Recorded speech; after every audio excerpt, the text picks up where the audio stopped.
This first page prompts you to enter basic information about your proposed project, including the names of the proponent organizations, the project title, short description, and executive summary. Some or all of these fields may already be filled out for existing projects. The short description is an at-a-glance summary that includes the primary goal and relevance of your project.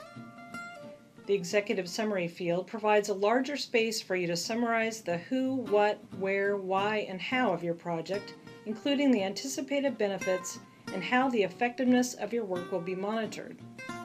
For project renewals, the executive summary field will be pre-filled with the project summary from Pisces.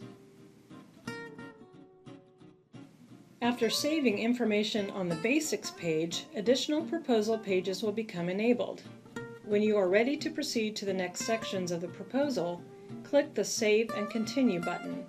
If all of the fields have been completed, you will get a green check mark on the Section tab.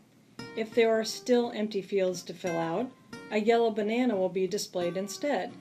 Click the banana to see what the remaining page requirements are.